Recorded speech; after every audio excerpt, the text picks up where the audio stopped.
Hello and welcome back to Anima Zoo, our brand new Sandbox Zoo build. And today we're working on the main entrance plaza, adding a membership park, food court, and our first exhibit animals into the zoo. And starting off with the main plaza, what I really wanted for this area was this insane view. So we're taking a big departure from Belfast Zoo at the moment. They kind of have some staff huts and things in the way, but I wanted to clear those out essentially and have this amazing view. So when guests walk out of the main entrance building, they look out onto this nice plaza and they can walk across to the edge and see pretty much across a large section of the actual zoo. So you may remember back to the first episode when we talked about the zoo plan, we mentioned the Lakeside zone going to be sitting to the left-hand side of the entranceway. This is essentially going to be positioned in the bottom of a valley. So that's what I want people in the entrance plaza to be able to look down across this valley and out across this whole zone. And in the middle of this valley is going to be a lake, so we'll come on to that in the next episode, I think. So for now we're going to have to kind of picture what the park looks like, but we're going to get in the viewing deck at least for now so that that's all positioned, and then next time we're going to be coming in and putting in our first animal habitat essentially underneath this viewing deck. So guests can walk straight into the zoo and look right down over this habitat and then across actually the lake and onto other habitats in the distance as well. So that was really my thought behind it, and you can see obviously I've terraformed a big chunk of the land out here and adding in a pathway which is going to form the main shape of the viewing deck here. I wanted it to be a little bit curved just to add a bit of kind of dynamicism to it as well. We're going to have lots of slopes down, nothing's really uniform here, so it's a viewing deck that fits into the landscape around it. That was the kind of reasoning for this.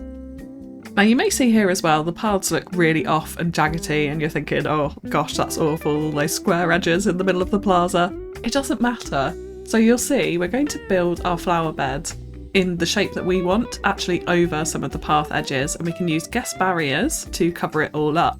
So I decided to use this rustic stone wall, which I absolutely love so much. You can recolour it as well, so it's super diverse. And what I wanted here as well is similar to what we did outside the main entrance. I wanted guests to be able to sit on this wall. So when I put the first block in, I made sure it was the correct height to cover benches. And really what I should have done is put the benches in first and then place the wall around it, because in a second you'll see me battling with that. But if we make sure it's the right height, then we can copy this wall all the way around the area that we want our flower bed statue element thing, decoration part to be. And then I just simply come in and fill it all with mulch so we can't see some of that nasty terrain edges. You'll see for the main viewing deck I have used a raised path there to get that in because I want it to really hang over the edge. I don't want kind of terrain next to it. I want it to be a pretty vertical drop down for a short while until we get some gentle slopes down for the habitat that we'll be putting in there, down towards the lake. So to cover up that horrible terrain, mulch is absolutely your best friend here, so that's what we've used to fill in our flower bed. And now yes, you can see me coming in and battling with those benches. Definitely should have put them in first because it did mean I had to go around and tweak some of the wall placements just to sit these in nicely. But they do all go in and they're hidden there, so if guests want to sit down in this area, it is quite close to the entrance, so we may not get very many of them. But if they want to sit down, those benches are there and it will look like they're actually sitting on the wall, which I just absolutely love. And then within this main flower bed, what I wanted is some really nice feature trees and ones which were kind of nice and shady so guests could sit underneath them if they wanted to. So really like the cork oak tree here, as you can see, and then also, is it the acacia tree? I can't remember the exact bird, the nice bright red one. Absolutely glorious tree there, just to add a pop of colour as well. And I think a feature tree like this, a kind of a specialist tree that wouldn't naturally grow in the environment, would absolutely be planted in a sort of flower bed like this. And then we just come in with some of the conservation pack flowers and just made it feel a little bit natural, so it's not overdone, it's not like particular pruned bushes or anything like that. We want it to feel a bit natural because the main theme of this zoo is going to be quite natural. Things aren't super modern, they're not super sharp, it's a little bit overgrown in places. And then just to cap it off, I decided to put an elephant statue right in the middle. I was trying to think of an animal that we're definitely going to put in the zoo, and I know that I want elephants in the savannah area, exactly like Belfast Zoo has. So we're going to be doing our kind of own take on that much further down the line. That's quite a way off yet. Like I mentioned, we're going to start with the Lakeside zone first. and then we'll start working our way through the rest of the zoo. But yeah, we're definitely going to have elephants, so I thought a nice elephant statue right in the middle would be really nice, and guests can kind of see that right out the big glass windows from the main entrance hall as well, which I absolutely love. And then we're just doing a little bit more decorating around the plaza, so I added in another flower bed here, exactly the same technique, the rustic stone wall filled with mulch just to add that flower bed effect. And then actually I decided to block the view a little bit with one of these palm trees, because I thought, again, this big massive glass window, maybe having some kind of feature tree right out the back of it would look gorgeous, and the cabbage tree definitely lends itself to that. So that is what we have gone for here. And then instead of flowers actually here, I decided to add in a few of our aquatic faux rocks, just to give them a little bit of texture to the mulch pack. And I didn't change the colour of these or anything. I feel like that sandy colour actually looks quite good in little flower beds like this. Very different to the natural colours of rock that we're going to be placing in around the zoo. Of course, we're in a taiga biome. I have to apologise for my absolute butchering of the pronunciation of that in episode 1. Taiga, yes, that is it, not tiger. I do know that. It's an on-running joke I have, and I just completely forgot I was recording an episode, to be honest. So then, before we put in any kind of retaining wall around our main statue, I did want to just terraform out the base of this lake so we could understand where the path was going to go running around our first habitat, to make sure things were kind of scaled correctly and not too far away and that sort of thing. So yeah, absolutely huge amount of land being excavated here just in seconds, absolute miracle. So that we can get in this quite large lakeside zone actually. So I think we're going to have probably at least 6 or 7 habitats situated around the lake here. I have already done 3 of those. They're already built and waiting to be turned into episodes for you. But again, if you have ideas for animals, what you'd like to see in the zoo, please do let me know in the comments below. And don't forget to like and subscribe to the video if you enjoy it. So we do a lot more of this terraforming in the next episode to make this habitat perfect, but I just kind of wanted to get the effect of what it was going to look like with the various different layers going down the hillside. You can take a guess at what animal I put in here if you like. It's probably not one you'd expect. It's not a super interesting animal because, again, I didn't want loads of guests gathering right round the entrance. But it's a nice animal, and I think fitting for the setting of the zoo, I would say. But we will see a lot more of this in the next episode.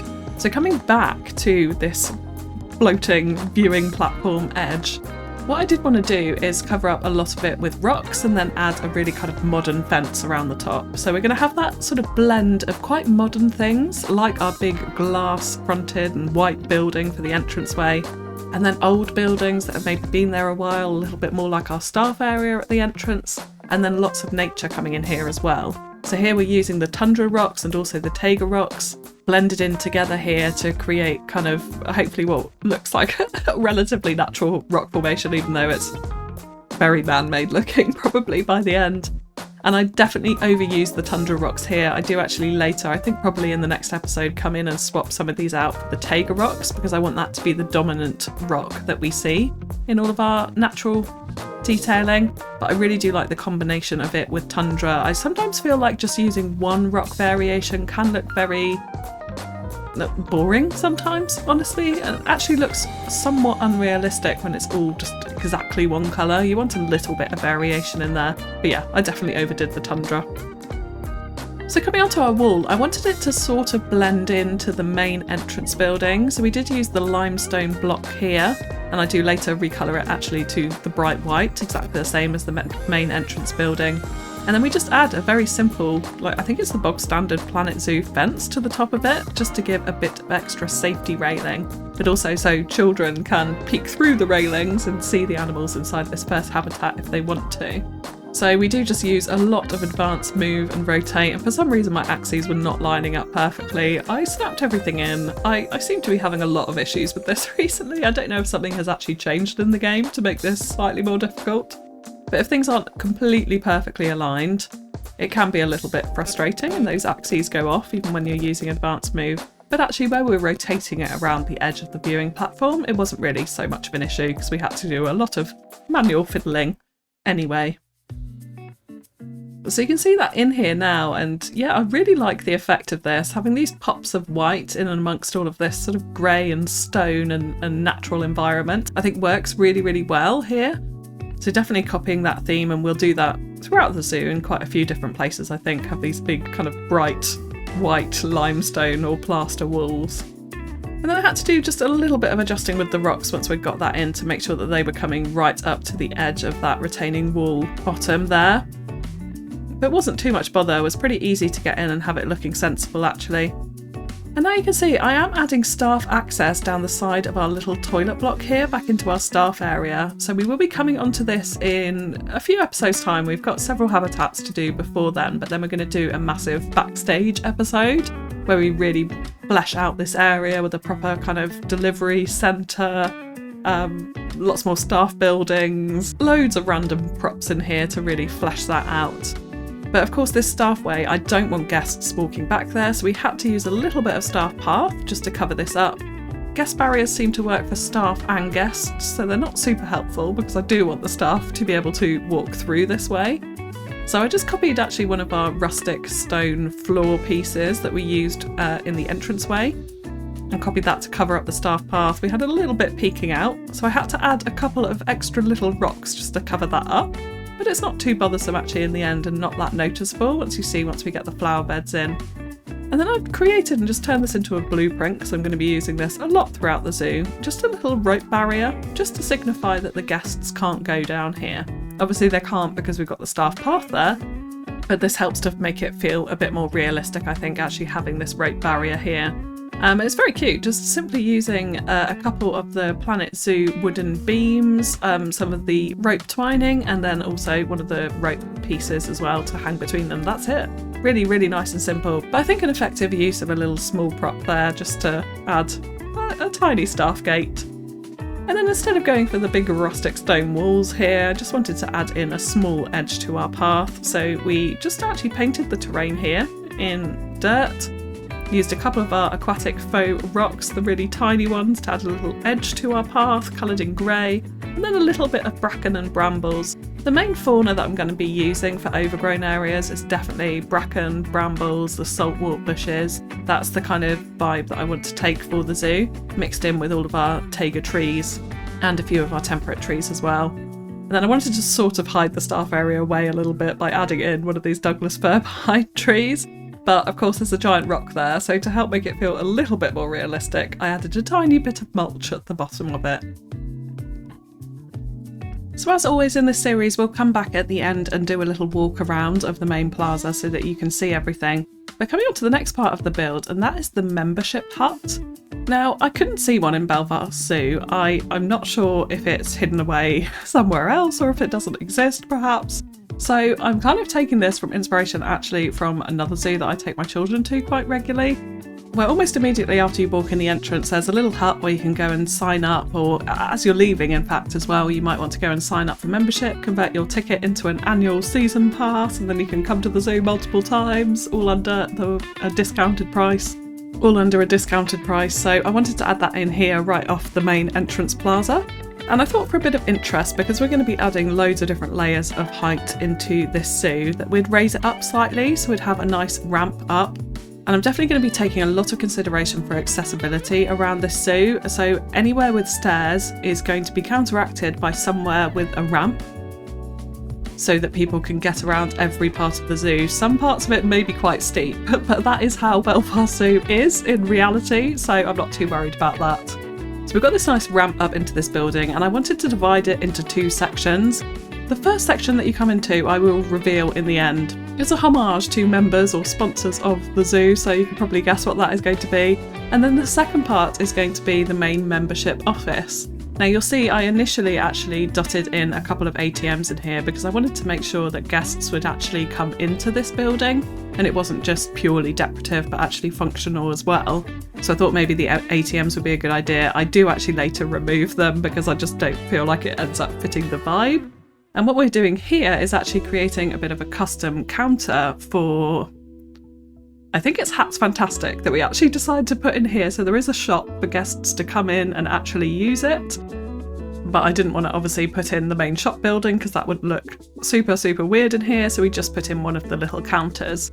So for this, I'm using the Arctic beams for the top of the counter, actually, just layering a few of them to give this really nice natural wooden counter. and use some of the Australian wall pieces, actually the wooden wall pieces underneath. I love the wood on these pieces, and it adds a really nice contrast to the dark of the Arctic wood, I think, as well, because we're using the Arctic wood around the main building too. So yeah, here you can see I'm just using one of the nice simple counters to add into this space to blend into our custom counter that we've created here to act as the membership office. So we'll have a staff member in there, it'll be fully functional, it will look pretty cool.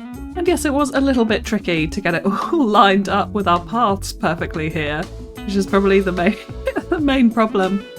And I really should have come in and built the counter again after I'd put this in. But I think I mentioned in the first episode, I've actually just been building this for fun and recorded it in case I wanted to turn it into content. So when I was recording this, it wasn't kind of intentional that everything would be perfect and in the right order and easy for you to understand. So this is literally me building in its rawest form. You can see here, lots of mistakes are made, things are corrected. Things are done the long way round as well as I'm kind of planning out and deciding what I'm going to do. So yeah, we adjust the counter back, and then obviously, of course, our path is now sticking up with this weird bump in the middle. So actually, just to cover that up, I used some of the Australian log pieces to decorate out the front of the counter. You can still see a tiny bit of that path edge sticking through because of course it's an elevated path, but it's really not too bad actually in the end, and I actually really like having these little logs on either side. I think that adds a nice dynamic.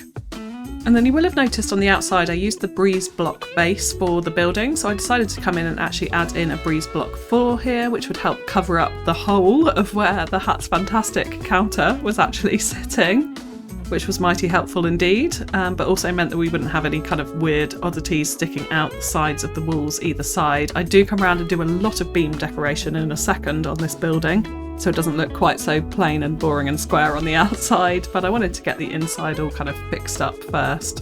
And this was probably done the right way. It's much easier to do the inside before you put on the roof, because then obviously you've got easy access to all the different viewing areas. And I wanted to make this building quite dynamic, so I added in the shop counter window wall piece here so that we could put in our own window into here with a nice clear glass panel around it, and then a couple of our painted wooden planks. I think I do actually just leave these white in the end, because this again kind of blends in the white of the main entrance building, brings those different theme colours in around the zoo, even though this is a very, very different style of building to anything we've put in yet. So I feel like just tiny little elements like that help to make it feel a bit more cohesive. And then to make the window feel a little bit more realistic, we add in our European pack marquee beams. Incredibly useful building item if you don't have that. There is a link to Instant Gaming in the description below. They have massive discounts on planetzoo right now. If you're missing any of those DLCs, please do go and check it out. It also helps support the channel too. But yeah, absolutely cannot resist having these around a window edge. It definitely adds to the realism, makes it feel like proper panes of glass as well. And then I wanted to add a few little extra things on the counter, and I think you'll see this at the end. I'm not sure I've got all of these shown in the footage, but I added this seagull statue to it. I do add a little clipboard so that members could sign up later on, and a couple of the other souvenir items as well. I'm thinking maybe they're gifts for members when they first sign up. And then you'll see here as well, I decided to get rid of the ATMs and put in information boards, which I thought was quite important. Like the Our Mission sign in the main entranceway, I thought it was really important to showcase the work, the conservation work that the zoo is actually doing, so that members know what they're signing up for, what cause they're actually giving to, and a bit more information about the zoo in general. So we just use our conservation panels for this and don't do too much detailing around them. We could add various panels around and help to blend them in. I actually quite like how those panels look, to be honest, especially when you colour them in, it adds a bit more interest, so I was fine with that. And then a few little extra finishing touches like this rope way blocking off the entrance into the back of the membership counter here. Just a very simple rope piece with a wooden post there. A little bit tricky to get in at the right angle, considering the size of the space, but I think the essence of what I was trying to go for here comes through in the end at least. And then I also add this sign onto the wall. So I decided to go for Club Anima, and talking about the name actually, after the first episode, you guys seem to really quite like the name, and actually I'll give a little shout out to FDIS, love your name, who actually said it was appropriate and think it's a fun benefit that it's like Animal Zoo. It would encourage visitors to discuss as they learned a new word. And for sure the zoo maps from the info booth would include a blurb about the name. I like that. That's a little bit of lore that we can work into Anima Zoo. So thank you for that comment, FDIS. Appreciate that. But yeah, the general consensus was you liked the name, so we're going with it. And we're going to call our membership group Club Anima, which I thought was a nice little touch for it. So we add in this big sign just using some of these art pieces. I quite like the red on the green as well. It's a little bit Christmassy, granted, but it pops a bit, so I didn't mind this. So a few little art pieces on the back with some of our lettering on the front, and we have ourselves a membership hut sign. Now in terms of the roofing on this building, and you are getting a little sneak peek of the other side of the membership hut here, but I wanted the roof of this building to actually kind of mirror what we've done on the main entrance. Again, just to bring in some of those subtle themes throughout the zoo, even though the building pieces themselves are drastically different. So I have a slightly higher raised section over the main membership office area and a slightly lower slopey section on the other side, as you can see here. We're just using the slate roof tiles for this, nice and plain. They actually match what's on the staff area at the front entrance as well. Again, bringing in some of that subtle theming. I do tidy off the roofs by adding a little bit of trim at the front of the higher overhang that you can see here, and also at the bottoms as well, just to make that roof sit in a little bit nicer. And then we come in with a lot of details around the building, so tons of beams on the outside which really add to it. I do find the Arctic wood pieces, as nice as they are, I actually really like. They're some of my favourite pieces in the actual game actually, just this nice plain wooden wall, a little bit weathered. But they can be super kind of plain, and actually for what they look like, adding beams to it really helps make the building feel a lot more realistic. So again, we're just using the Arctic beams here, obviously goes with the kind of colour and theme of the wall, and adding essentially a structural beam pattern across the front and the back of the building. We also add this to the sides as well, but you'll see by the end when we do the walkthrough, definitely really helps to bring this building alive. And of course we want to frame off the edges of the roof where they don't overhang. We want a little bit of an overhang, so we add the Arctic wall beams in there again. And then I add just a very small planetzoo beam around the base of the breeze block onto the wood, just to help that sit in a little bit better. And a few windows around the outside really help as well, although you can't see them from the inside, which maybe isn't super realistic, but it looks a lot better from the outside at least, and that's what I'm going for here. And then on the front, I kind of still felt like it felt really plain. So I decided to actually add some of the conservation cladding to a couple of the panels within the front wall here, which I really like come the end. It's not something I've done before actually, but it works super well and helps to make it feel a little bit more like a modern building, even though it sort of has an old and weathered vibe. And then we add again the conservation cladding, just slightly sloped over the front to add a little bit of a sheltered porchway, again to help make this building feel more interesting. I changed the colours of those to feel more weathered wood as well, to kind of blend in with the slate on the roof, and in a sense the Arctic wood as well. Of course we add the European marquee beam for structural realism to the end of these slats, and then a couple of just concrete pillars for support out the front as well. And then as everywhere in the zoo, I do want to have quite a bit of signage, and I will come on to make some custom billboards in time. Right now, I haven't done any as of just yet, but I did want a sign here to indicate that obviously this was the memberships and adoptions, let's say, house, because I think that's probably quite an important element of this. So we used the same trick that we used in the first episode of combining some of the New World editable signs here. And because if we wrote it all on one sign, it felt very small and squashed, I actually took two of these signs and placed them over the backing of just some art pieces here. And this looks really cool because they can kind of merge into each other and you don't see the overlap. It looks like it's all just part of one sign. So in the end, I really like this effect. And like I said, much better than writing all of that text onto one side and having it feel quite small and squashed. So that's a nice way to kind of extend those signs, but it does really only work for that New World sign, unfortunately. And the next element that we're going to be coming onto is the food and drink court, which I think is always an important element to have close to the entrance of your zoo. Back in Belfast Zoo here, you can see we've got the entranceway here. This is all very, very different. All of our staff area is going to be moved over to the side and kind of down the side of the car park over here. We've got our viewing deck, which is going to look down over the valley this way to make that a little bit more atmospheric for our zoo. But they do have this cafe right here, very close to the entrance, which is called the Art Cafe, I believe they call it. And it's situated really on quite a slopey piece of land, so we've got this almost cliff-like landscape immediately behind it. We've got the cafe snuck nicely into the cliff, pathway coming off the main path running actually underneath it. So we just pop into Google Earth, you can see we've just got some basic picnic benches overlooking actually quite a nice view. So if we move along a little bit, you'll see they're looking out over the city and out to the water over this side. So obviously ours is going to look very different to this. We're going to have Taiga Mountains in the backdrop, and we're going to have our lake in the front and habitats and things all around as well. And then we've got the main building here as well. We're going to do this slightly differently. We're going to make a more of an open, sheltered food and drink court with a couple of stalls with some tables out the front. But yeah, this is what they have here. But I think the main principles of really what I want to take from this is the element of the main path flowing alongside it, and it's slightly raised up, snuck into a bit of a cliff edge on a really kind of big slope there. So we're putting it just further up the main pathway than our membership hut, and I'm just terraforming out the landscape here because we're going to sneak it in between the main pathway and the road that's curving around the mountainside that you can see in the backdrop there.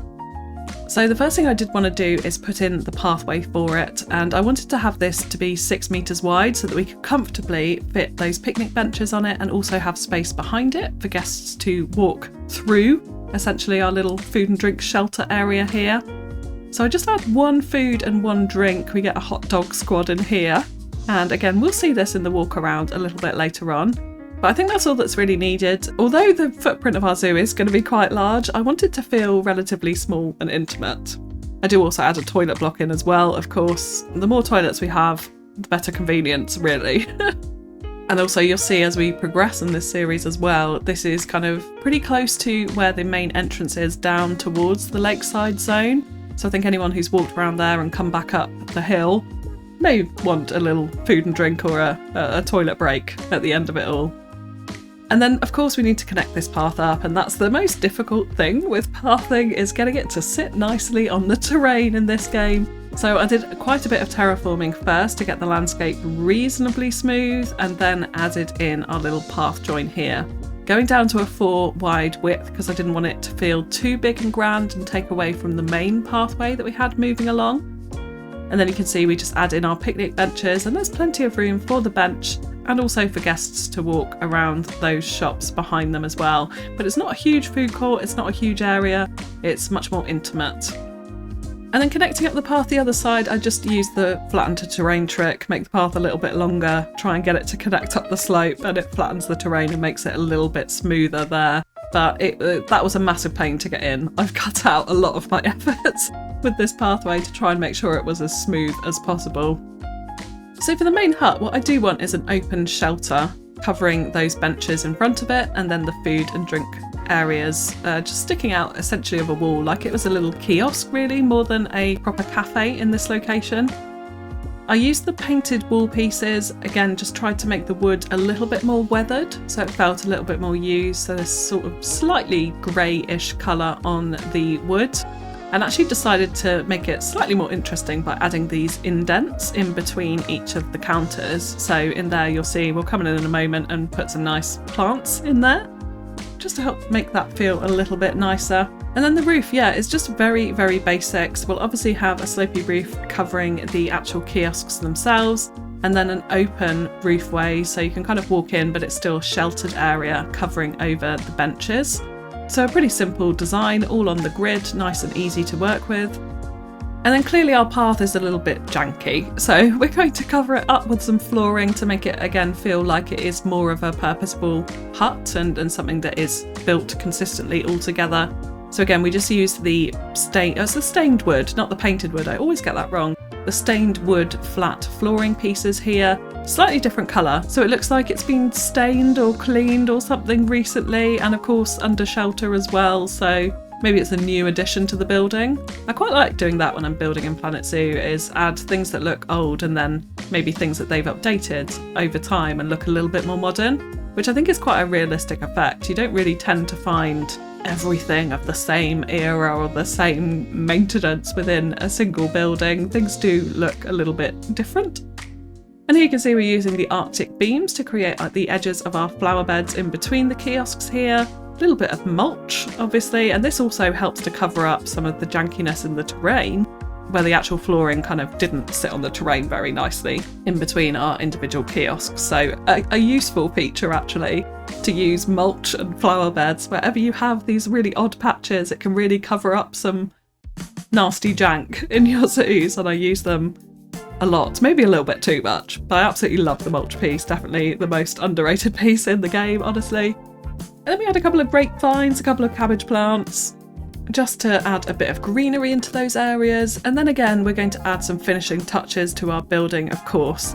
I generally like to add beams of some sort or some kind of decoration onto the outside of my buildings. Like, for example, the plaster bases on our main limestone entranceway building. Just really add a little bit of something extra, help it make it feel more realistic and natural rather than these very plain walls from floor to ceiling. So again, the Arctic beams, I way overuse them. We're going to use them a lot in this zoo. I definitely feel like it fits the natural forested vibe that I want to go here. So we're gonna, so you're gonna see them time and time again here. And they're perfect for structural decorations such as these. So we just add a little bit of extra decoration around those kiosks. And then we're going to come onto the front wall. You'll also notice I have added in our doorways and the toilet sign exactly like we did on the entrance building. So it's almost like there's a separate male and female entry there, and they can go in, and there's a cubicle for each of them. So for the retaining wall, obviously we've got a lot of janky terrain here. So the first thing to do is to actually add in a bit of a wall which is going to support the front of the shelter structure here. So again, we're just using the stained wood wall pieces of the same colour. And then we use a couple of the Indonesian pack stained beams here. I decided to go for red. I'm not really sure why. I felt like it maybe blended in a little bit to the mulch paths that we've got coming up to here. But I did like how they look. And then I realised actually, because we're sitting that wall slightly outside our gridded boundary, we had to just shift over the roof a little bit, which wasn't too much of a problem actually. I ended up re-snapping it to the grid so that it sticks out over the edge of the shelter, which I think is probably the right thing to do here, because you wouldn't want the rain, if the rain was coming in at an angle, it would end up on your picnic table if there wasn't a little bit of overhang there. And then again, trying to bring in some of the same theming that we've used in other buildings, because of course we're using again a different style of building piece here. We're going to add in the slate roof, which again I think will be a common occurrence across the zoo. I'm going to guess that maybe there's lots of slate in the hillsides around the zoo, and that's what they're utilising for a lot of their buildings. So it all snapped nicely actually onto the grid in the end. This is a pretty simple building to put together. So we add a little bit of overhang as always at the back, not really needed at the front where we've already got the overhang. And then just to finish off the wall from the internal point of view, I actually used some of the East Asian water wheel planks because they're super thin and I really like the colour of them as well. It brings in another wood colour to our very wooden structure here. It just helps to finish those off as almost kind of windowsills, open windowsills around the edge of the picnic benches there. So these guys will get a really nice view down into the valley, into the lake area, the lakeside zone as it were, once that all comes in a little bit further into the zoo. And then obviously to cover up this horrible terrain, we use a lot of rockwork here. So similar to what I mentioned before, this is going to be a common theme throughout the zoo, but mixing the taiga rocks with the tundra rocks. And then we do come in and add a little bit of overgrowth around it. So mainly the arrowroot bushes with some saltwort as well. Again, this will be a common theme and we'll keep this going throughout all different places in the zoo, which I think is quite important for different aspects like this. But it does create quite a natural boundary. We could of course just covered the entire thing up with plants, but sometimes you still see some of that terrain kind of nastily sticking through. And because I wanted the effect to be that this was almost built into the side of a small cliff, and we're going to put rocks around the back in just a second. I thought this kind of brought that theming to the front of the building as well, so it ended up being quite a nice border. And obviously without all of the foliage and the fauna there, they also have a really nice clear view out across the actual lakeside. So here you can see, as a time saver, I did copy my rock formation from the bottom of the viewing deck to add around the back here, and then just added in my own little finishing touches to it to make the top less flat, because that's not what we really want to see here. And obviously to bring it out more around the edges and cover it almost right up to the edges of the path actually. And then little finishing touches is just very simply some trees around the top of it to bring in the forest that we've got on the mountain where the road goes round behind it. Lots of the arrowroot bushes, the saltwort, bracken, brambles, all of the fauna, the fauna kind of palette that we're going to be using throughout this zoo, and lots of rocks as well just to bring it up to the edges of the path here again, so it felt quite natural and blends into the environment around it. And then moving on to the final section of today's build, we will come on to proper habitats and animals next time, but I just really wanted to get the entranceway all set up properly first. But we are adding in our first animals by way of 2 exhibits in a very small exhibit hut here. Again, actually, this is a little bit of inspiration from Belfast Zoo, where they have a bee hut right by the entranceway. Obviously, we don't have bees in this game, so I've actually just gone for 2 European exhibit animals, quite different as well, by the way of the Herman's tortoise and also the fire salamander. So just a very small exhibit to ease people into the zoo after they've come in through the main entrance plaza. And for this, I actually, again, using another different building piece, but I think, you know, a lot of zoos, not all the buildings look exactly consistent, they're the same, and particularly because this, I'm imagining, is quite an old zoo that has been built up and changed and added to over time. We're going to use lots of different materials in here, but we're using actually the bamboo piece, but the colourable one to make it feel a little bit more slightly wood coloured. But I like how organic it looks, so that's why we've gone for this one here. I'm just framing the area around the exhibits, and then we do actually turn the front into the main entrance. I initially added in a slightly different colour of bamboo around these exhibits, but we do change this in a second. The reason for this is I wanted actually the windows into the exhibits to have a bit of focus to them, to make them stand out, to make them look individual and kind of draw your eye into those areas. So I definitely wanted this to be a different colour and have a bit of decoration around it. But like I said, we'll change those in just a second. And then a very simple entranceway into the building. We're just going to have a very simple archway with a couple of windows next to it, which I just create by adding in 2 of the 1 metre high wall pieces at top and bottom, and we add some glass to that in just a second. Now you can see here, this is where I changed my mind about that weird yellow bamboo colour, and actually we're going for, again, the Australian wooden wall pieces.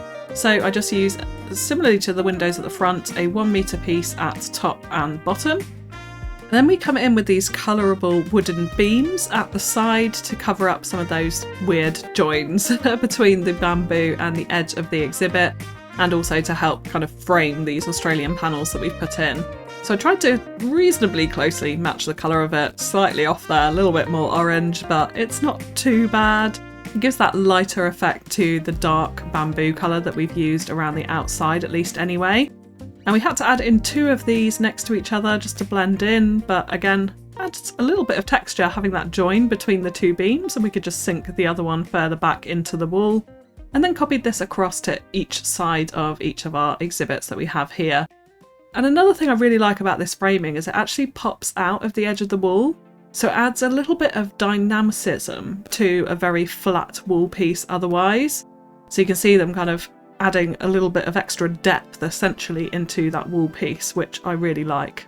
And now we're just adding in the glass for the windows at the front, of course, with just some of our plain glass wall panels, and then our European marquee beams around the outside, as always, as I mentioned before. Can't get enough of these beams, perfect for framing windows like this. And then because the top of the bamboo around the bottom of the window was a little bit odd looking, I decided to add in some more of the actually East Asia water wheel planks as well into this, just to add a bit of a windowsill at the bottom there. The top wasn't too much of a worry or a concern to me, but the bottom definitely felt odd without some form of windowsill.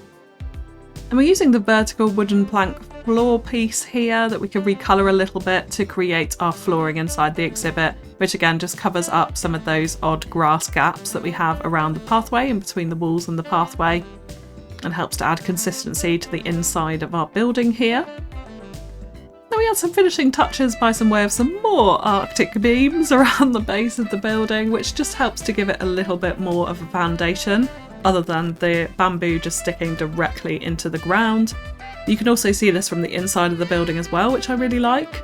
And then I actually just go for a very simple flat roof on this with the corrugated plastic roof, the same as we used on the main entrance building actually, which the white kind of pops again and adds to the theme of the zoo with those little elements of white.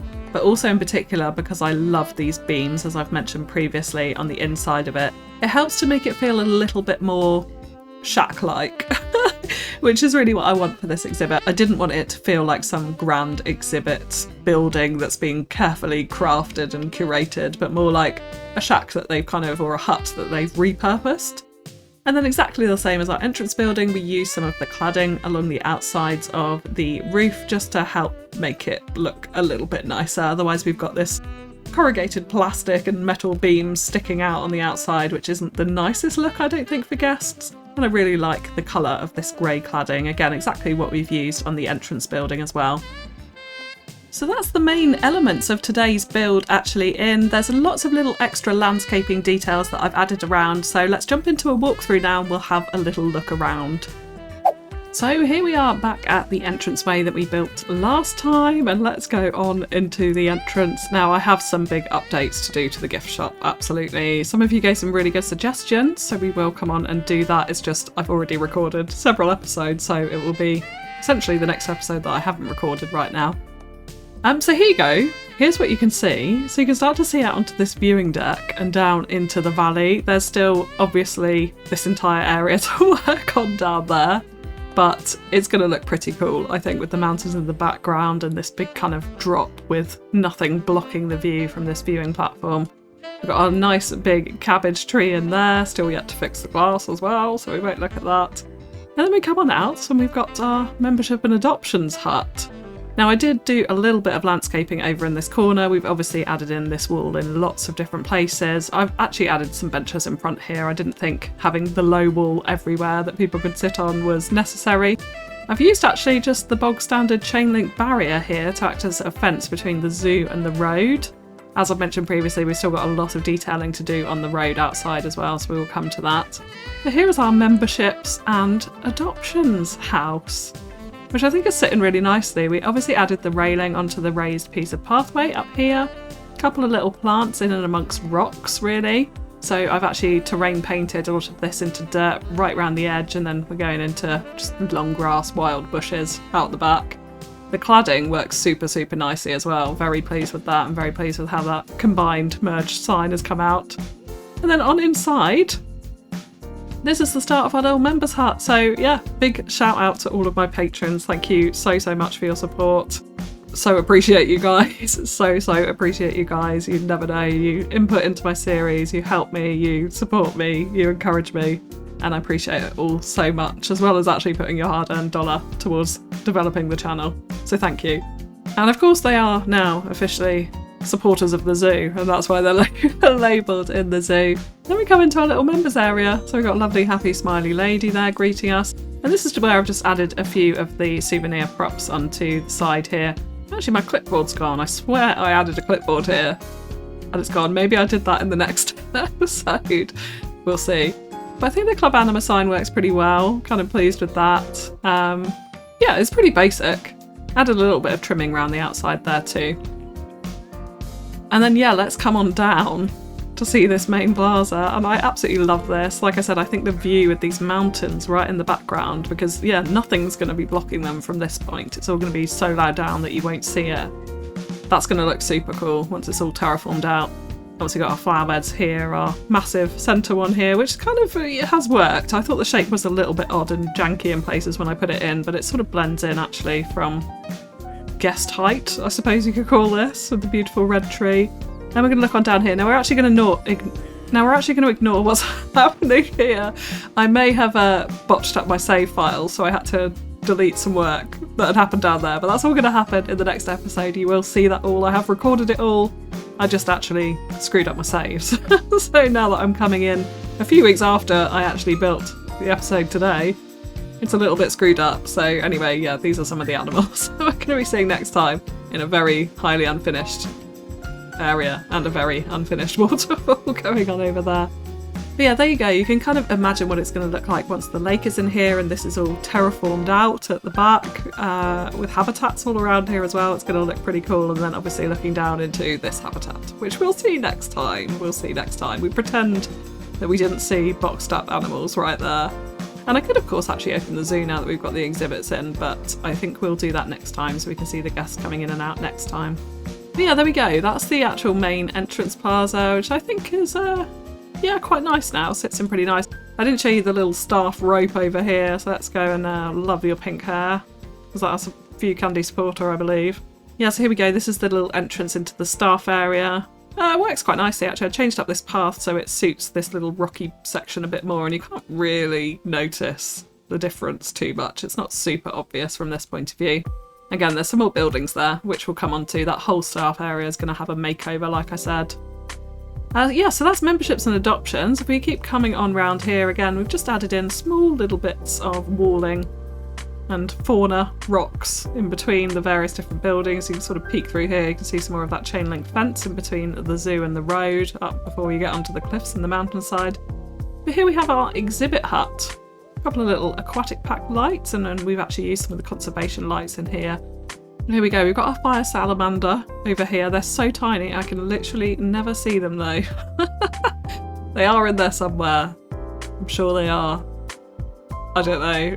I can't see them right now. A couple of little signs. I do need to do a little bit more work on here. I've hidden some exhibit education boards in behind these walls, as well as a donation bin in here somewhere, I think. Yeah, there you go.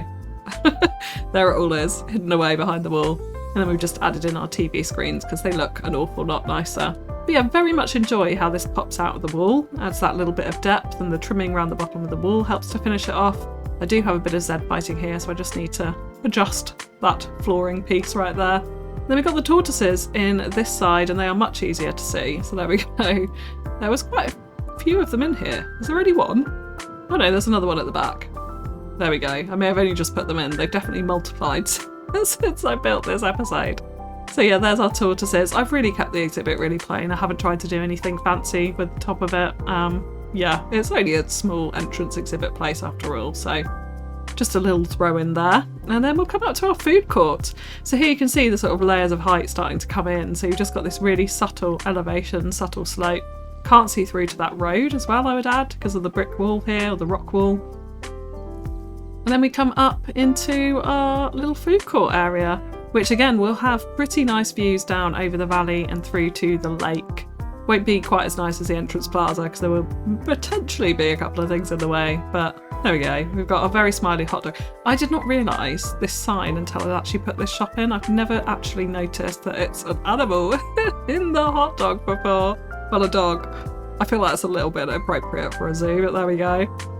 And of course we've got Gulpy soda over here as well. And then our little toilet block. But yeah, it's kind of cute. Very basic. Has lovely views. And that's about it really. And then of course we've got this rock wall and all of our foliage coming down. So it sort of really blends in the path. You can't really notice the difference between the path and the terrain. And I really like doing that with this mulch path in particular. It helps to make it feel a little bit more natural, having very jaggedy edges as opposed to anything hard and square. So definitely time to get animals in next time, which we will do, which you've had a sort of very horrible sneak peek of right there. But we'll come on to that next time. Again, please let me know in the comments any suggestions that you have for the zoo, any animals that you would like to see, any points of inspiration for me to look at. Please do let me know in the comments below. And if you have enjoyed the episode, likes and shares are really greatly appreciated. But that's all from me for now. Thank you so much for tuning in. I'll catch you again next time. Bye bye.